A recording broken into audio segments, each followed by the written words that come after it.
Good morning, everyone. My name is Panrawee Rungskunroch from RMUTT. Today, I'm going to present the project called Seismic Hazard Analysis and Financial Impact Assessment of Railway Infrastructures in the U.S. West Coast.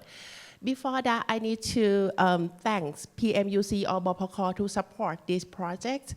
And this project is a kind of multidisciplinary area because my team, for the first one, Dr. Panrawee is my postdoc researcher, and another one is Dr. Patricia. She is a lecturer from the University of Arizona. Both of them are geologists. So you guys may imagine that how geologists merge to the railway research. Yeah. When I kick off the ideas, I just, that time I was in USA, and I had an experience with the earthquake. Everyone know that earthquake or แผ่นดินไหว a lot in California. And sometimes I thought that if they have a lot of earthquake, sometimes I feel that maybe 3-4 times per day. Sometimes it's more, sometimes it's large earthquake. I think that, okay, maybe it may affect on the railway operation. Yeah, my background is about the railway operation as well. One of my parts of the research is to make the system operate smoothly. Sometimes I focus on the risk assessment as well, so that's why I kick off this project. Before that, here is my outline. Today I'm gonna wrap up about the objective of the research, and then I'm gonna move to a bit of the geologist field. It's called the tectonic setting and the historical impact in the U.S. And then I'm gonna wrap up on the data and method that I use on this research. Then wrap up to the resource and financial and recommendation and other research. Okay. Here is a map of the U.S. West Coast. Before we do this one, we publish one paper, but focus only the California. You may see the red dot. Hang on, okay, the red dot is over there. One red dot means one time of earthquake per year. The small size is mean the small earthquake, but the last one is a large earthquake. Sometimes it's like it's in the whole area, right? Because it's always happen. Yeah, this is why we focus on this one. And because we know that is a lot of activity area on that one, and it's always happen. So we may think that is effect on the infrastructure. Our objective is to analyze how the seismic hazard. We didn't focus only the size of the earthquake, but we checked on the fault densities, and we checked on the earthquake frequency and the ground shaking. The ground shaking is mean the peak of the earthquake each time, and the impact to the railway accident. Sometimes it may make the train derail. Sometimes it affect on only the track. Yeah, it's a random. And the last thing is that I always focus on my research about the financial impact, because every company, everywhere in the world, we talking about the financial because it's very important, right? This research help us to predict how many budget that we have to prepare in each year, or we can forecast that, because this one I use the NPV analysis and the Monte Carlo simulation as well. So we help to analyze both impact. And the significance of the research is that we believe that our research can enhance the railway safety, because if we can prepare very good budget, we can make the track safe as well. And we can guide the risk management in long term. Okay, let me brief a little bit about the tectonic setting and the historical impact on the U.S. West Coast. Yeah, actually it's quite far away from my background, but I have to brief. Normally the earthquake in U.S. West Coast, we have two types. The first one we call the subduction zone. The subduction zone is almost in the Huon-Fuga plate, but mostly in the north part of U.S. West Coast. It means like one plate is go under another plate. Yeah, it's gonna make different shape of the peak. And another one that called transform boundary is like in Thai is called Chuan. Normally the plate always do like that. It's always happen in southern part of California. Yeah, and this is the example of the historical impact in California. In 1952, you can see like it's a Kern County earthquake. County in US it's kind of ket or จังหวัด because it's a very big area, right? In Kern County, you can see that it's a severe tornado damage here. And the block tag in California, and in 1975 in San Fernando earthquake is have a damage on rail track as you can see from that part. And another example is this quarry earthquake that in damage on the bridge, but in Washington. Yeah, Washington is different from Washington DC, but yeah. And let's move to the data and the method that I got.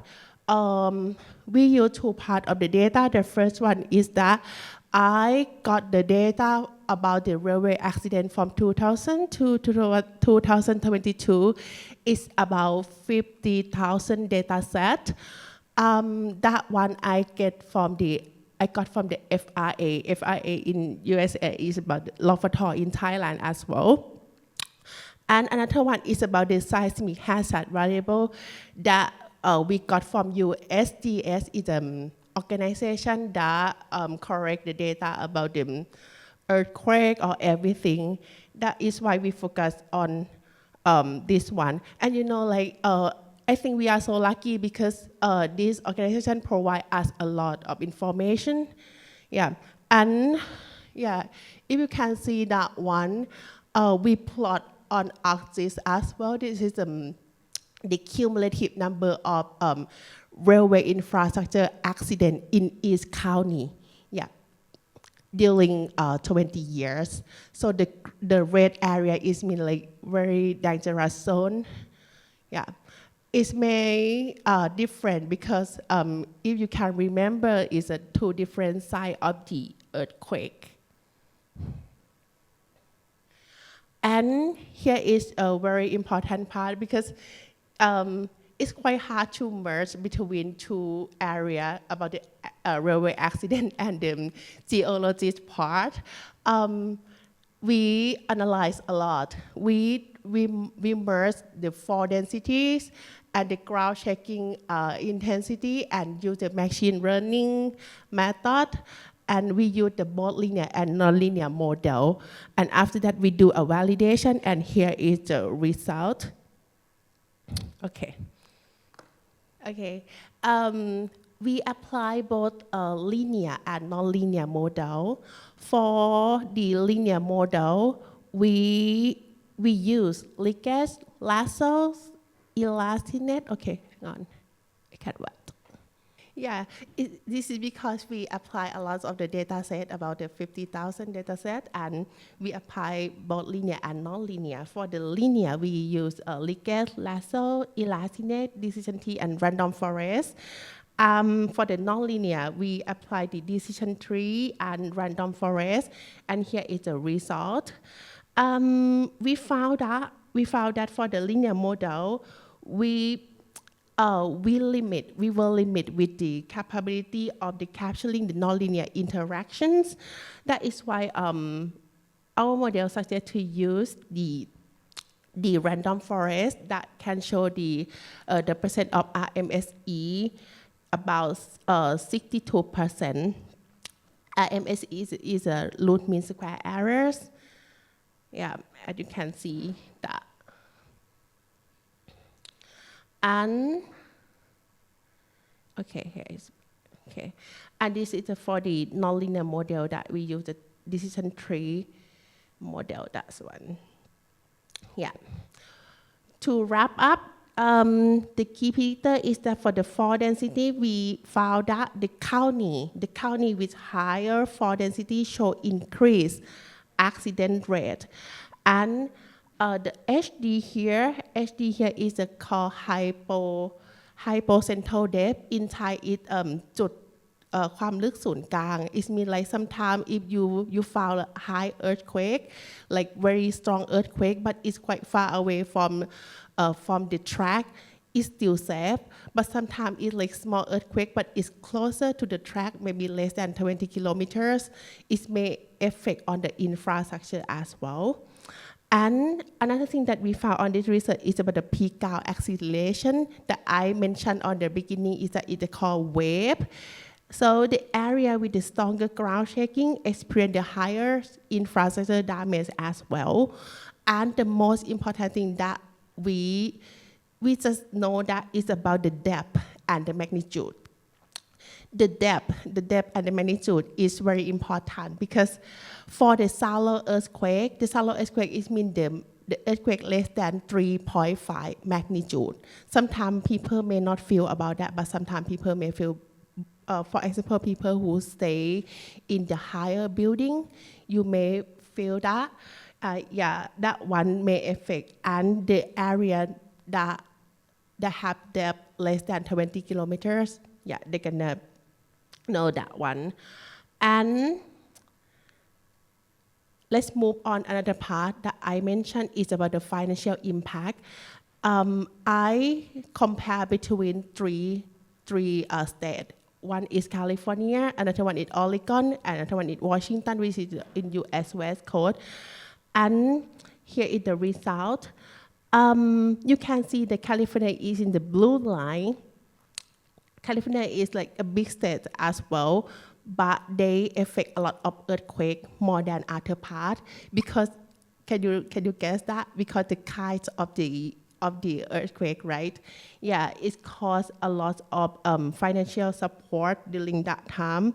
And this one I calculate by using the NPV or net present value analysis and try to analyze with the Monte Carlo simulation.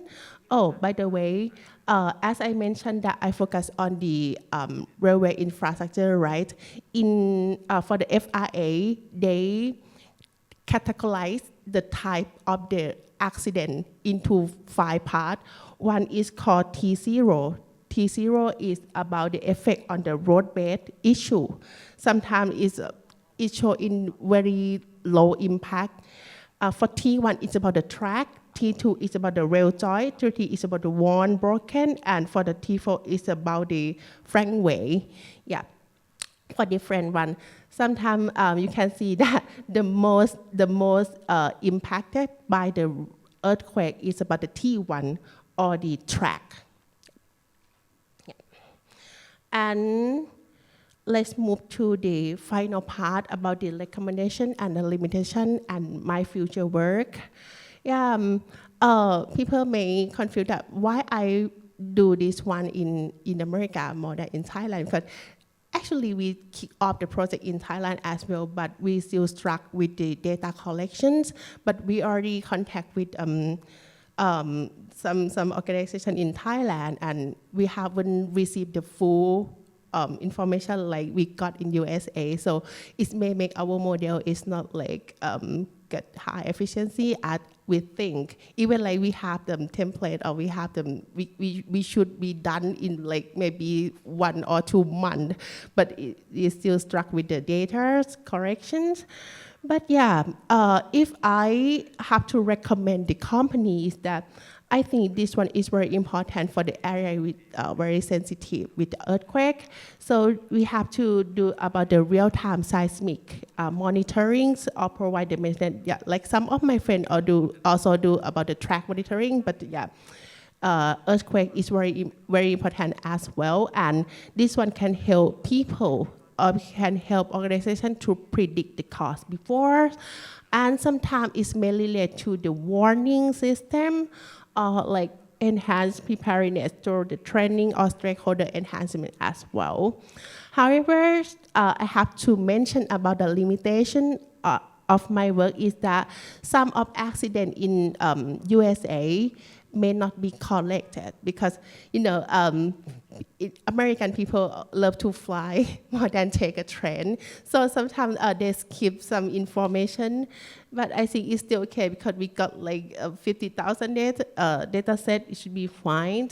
But yeah, I think it would be better if we can get the whole thing.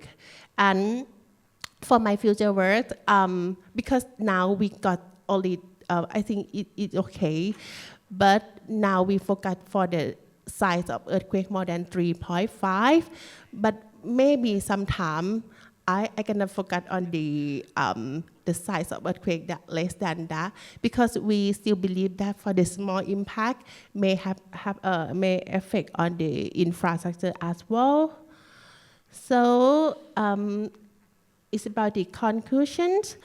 Actually, it's nothing that much, but yeah, as I mentioned, is that I can wrap up about the model, because now we use both linear and non-linear, right? And now we know that the random forest show the best performance, but maybe we can try more about that one. And I think for the high damage cause, yeah, sometimes it may happen from small earthquake, but have always happen. Like in Japan, people always know before the earthquake happened, right? And the Shinkansen always stop before, because they're gonna know some sign before the earthquake. But in USA, I just heard that they try to installing some devices in the southern part of California, but I think the project still going on. Yeah, and I think if they can do this one, they can help about the risk mitigation from the track. And for in Thailand, I think we quite far away from that one, because we don't have a case study of the earthquake that much, but on the northern part of Thailand, based on the data that I already correct, we still have signs about that, but still in a small earthquake. That's why I mentioned that I'm gonna move and focus on the small earthquake as well. So is that all of my work? Thank you.